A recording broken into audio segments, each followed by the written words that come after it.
Hey, I'd like to welcome you to another episode of the Mission Matters Business Podcast, your source for all things business. My name is Adam Torres. You can follow me on Instagram at AskAdamTorres. Keep up with my book releases, book tour schedule, signings, all that other good stuff.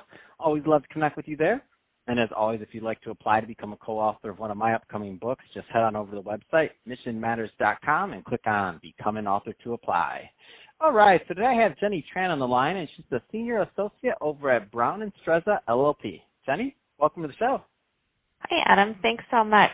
It's a pleasure to be here. So I'm excited to get into today's topic. So we're going to talk about the CARES Act and tax strategies. But before we do that, let's get a little bit further into what you're doing over at Brown Streza, LLP. So first, tell us a little bit more about the firm, please. Sure. Brown Streza predominantly is a tax planning firm.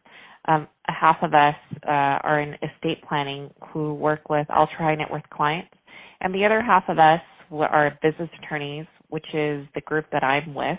My practice comprises of business and tax planning and also mergers and acquisitions. I've actually been with the firm for about 17 years. I started off as a file clerk and then worked my way up to becoming a project assistant, project manager, and associate, and now senior associate. So it's been an awesome journey with this firm. People don't usually stay at one group for such a long time.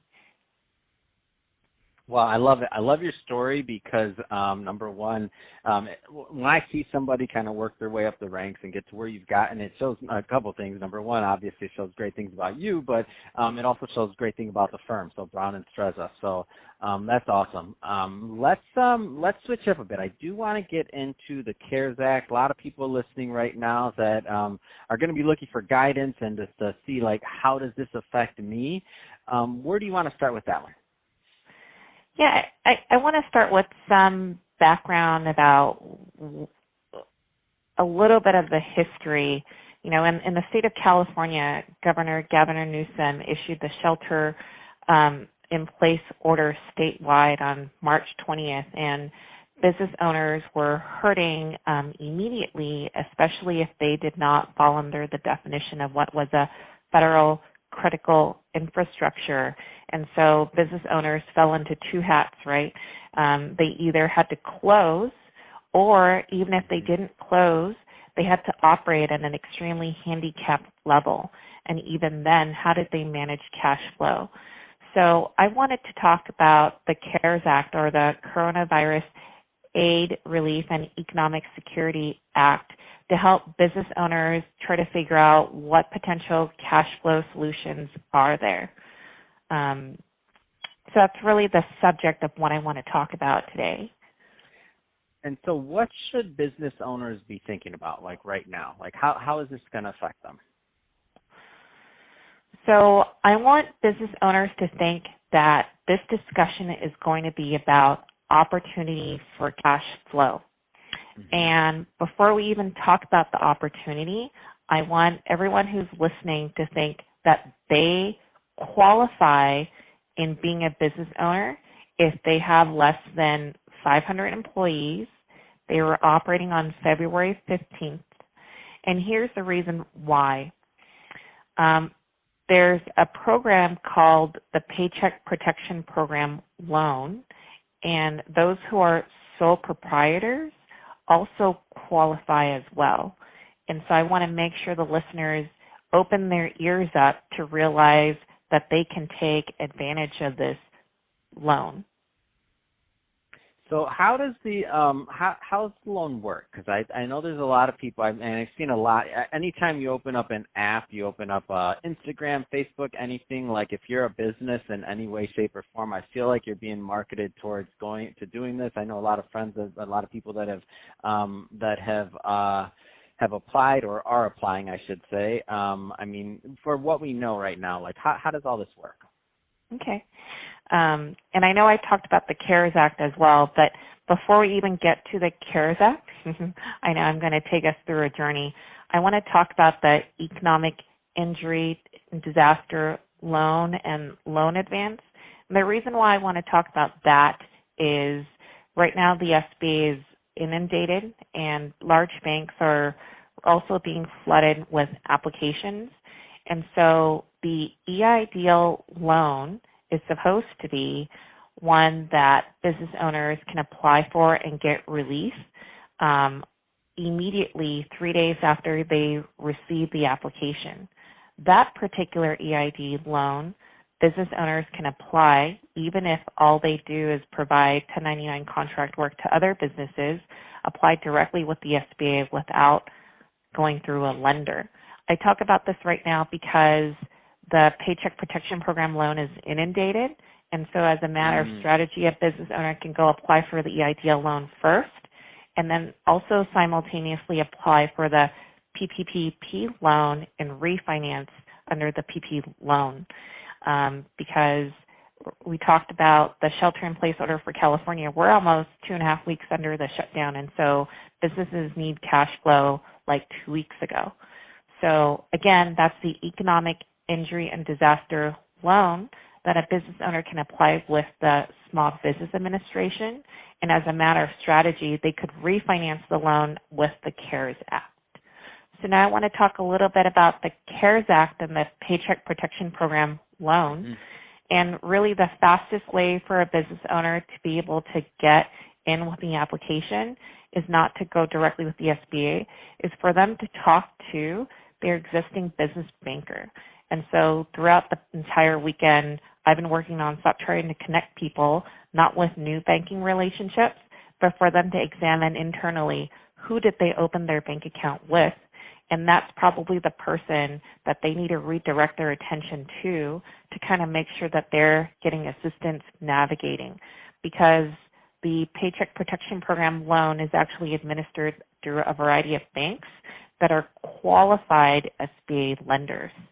And banks are actually given the responsibility of verifying a borrower's information.